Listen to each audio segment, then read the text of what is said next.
Headlines प्रायोजक राम बंधू लोणचे। आता प्रत्येक जण जिंकेल।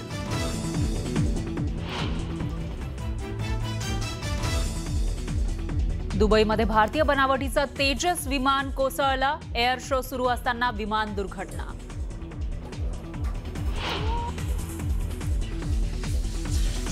मुंबई पालिकेमध्ये एकत्र लढण्यासाठी काँग्रेसच्या ठाकरेंना अटी शर्ती।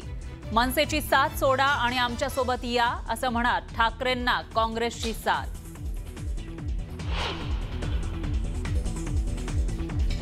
नांदेडच्या हिमायतनगरमध्ये अर्ज मागे घेण्यावरून राष्ट्रवादी आणि शिवसेना युबीटीमध्ये राडा।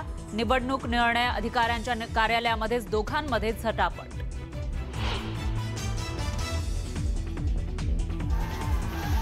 मालेगाव अत्याचाराच्या घटनेचा स्थानिकांकडून रस्त्यावर उतरत तीव्र निषेध। आंदोलक गेट तोडून कोर्टात शिरले।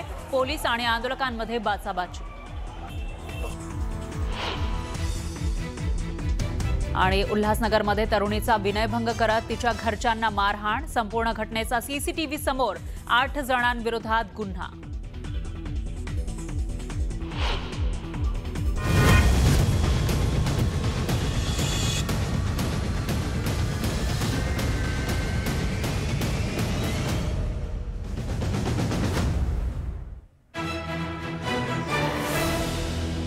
नमस्कार, मी फराह खान। तुम्ही बघताय महाराष्ट्राचा number 1 Marathi news channel news 18 Lokmat आणि महाराष्ट्राची खबरबात। या बुलेटिनच्या सुरुवातीला आढावा घेऊयात दिवसभरातील चर्चेतल्या बातम्यांचा।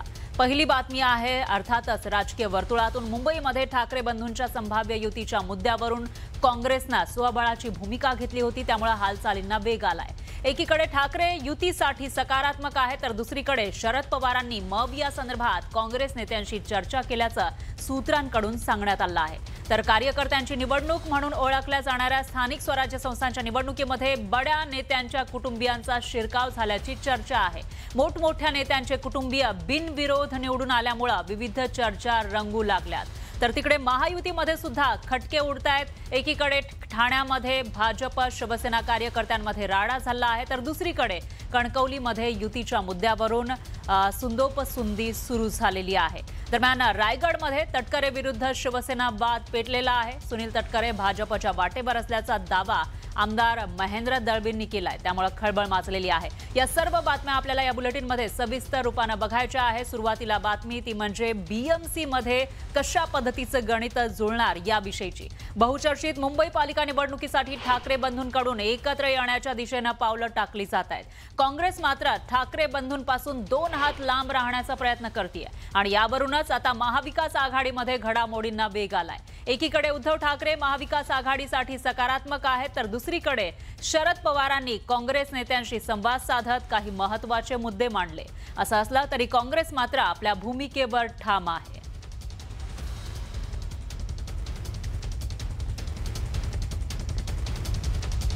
दरम्यान महाविकास आघाडीमध्ये नेमकं काय घडतंय आणि नेमकं कुठे बिघडलेलं आहे त्यावर एक नजर टाकूयात ग्राफिक्सच्या माध्यमातून।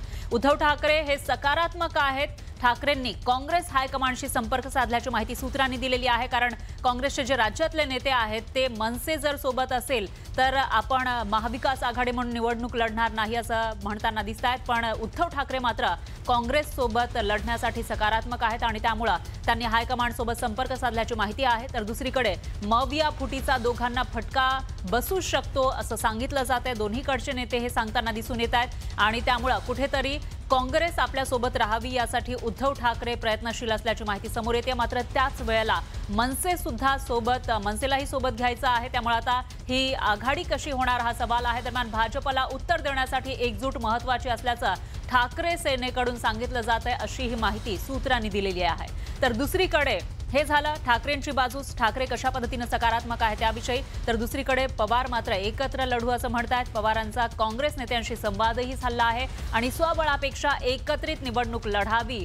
असं पवार सांगतायत। मनसेला सोबत घेण्याबाबत एकत्रित चर्चा करावी असा सल्ला पवारांनी काँग्रेसला दिल्याची माहिती समोर येते। दरम्यान काँग्रेसचा मात्र या सगळ्यासाठी नकार आहे आणि त्याचीही कारणं समोर येताना दिसतात। मनसेला सोबत घेण्याबाबत एकत्रित चर्चा करावी असा सल्ला पवारांनी वडिलकीच्या नात्यानं काँग्रेसच्या नेत्यांना दिलेला आहे।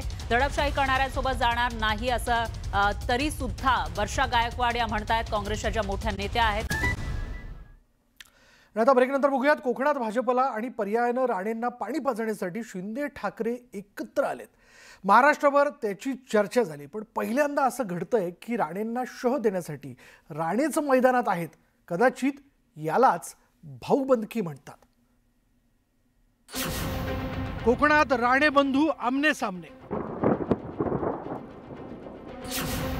निवडणुकीत राजकीय भाऊबंदकी। आदरणीय निलेशजी तर शिवसेनेचे नेते आहेत।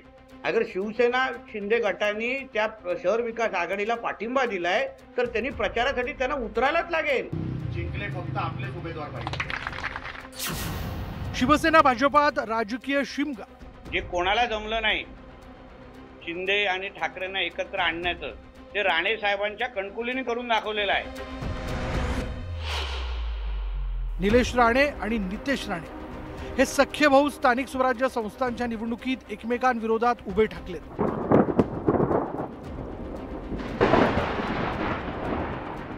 कणकवली नगर परिषदेत सिंधुदुर्गचे पालकमंत्री आणि भाजप नेते नितेश राणे आणि शिवसेनेचे आमदार निलेश राणेंचं पाठबळ असलेली कणकवली शहर विकास आघाडी असा थेट सामना होणार आहे। आदरणीय निलेशजी तर शिवसेनेचे नेते आहेत। प्रचारासाठी त्यांना उतरायलाच लागेल।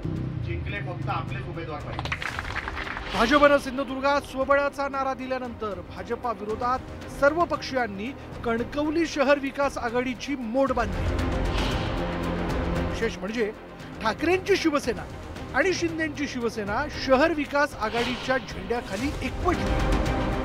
ठाकरेंच्या पक्षाचे जिल्हा प्रमुख संदेश पारकर यांनी आघाडीच्या माध्यमातून नगराध्यक्ष पदासाठी उमेदवारी अर्ज दाखल केला। त्यामुळे कणकवली नगर परिषदेच्या निवडणुकीत राणेंविरुद्ध राणे असा सामना चांगलाच रंगला। मुळामध्ये आमच्या कणकवलीसाठी हे नवीन नाही। सन्मान्य राणे साहेबांच्या कारकिर्दीमध्ये असंख्य वेळी सगळेजण एकवटलेले आहेत आणि तेव्हा तेव्हा आमच्या कणकवलीकरांनी राणे साहेबांच्या बाजूला नेहमी राहिलेले आहे। शेवटी राणे साहेबांच्या कणकवलीची ताकद बघा।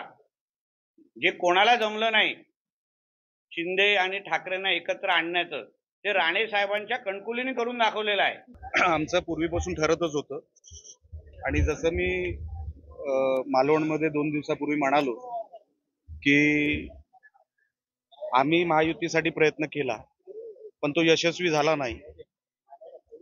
त्यांना आमच्यावर युती करायची नव्हती, ज्यांना आमच्यावर युती करायची आहे त्यांच्यावर आमची युती झाली आणि म्हणून प्रचारासाठी मी कणकवलीत आलो।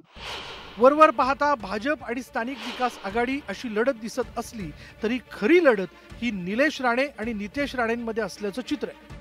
कोणी कोणावर इलेक्शन लढावं ह्याच्याबद्दल मला काही आक्षेप नाही। प्रत्येकाला स्वातंत्र्य आहे, प्रत्येकाने मनसोक्त तिथे येऊन प्रचार, शेवटी लोकशाही आहे।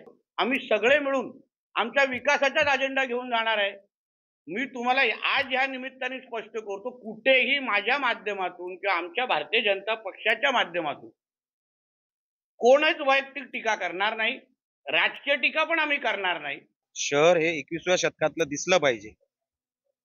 आमचे विरोधक काय म्हणतायत किंवा मित्र पक्ष त्या पलीकडचे काय म्हणतायत तो भाग वेगळा। आम्ही 10 वर्ष जी काय बघितली त्याच्यापेक्षा चांगली कशी देऊ शकतो मागच्या 10 वर्षापेक्षा, आमचा तो प्रयत्न राहील। स्थानिक स्वराज्य संस्थांच्या निवडणुका या कार्यकर्त्यांच्या निवडणुका मानल्या जातात। या निमित्तानं नवनवीन आघाड्या जन्माला आल्यात। आता तळ कोकणातील या राजकीय लढाईत राणे विरुद्ध राणे या सामन्यात सिंधुदुर्गातील जनता कोणत्या राणे बंधूंच्या पारड्यात मतांचं दान टाकतंय हे पाहणं औत्सुक्याचं ठरणार आहे। Bureau report, news 18 Lokmat, Sindhudurg.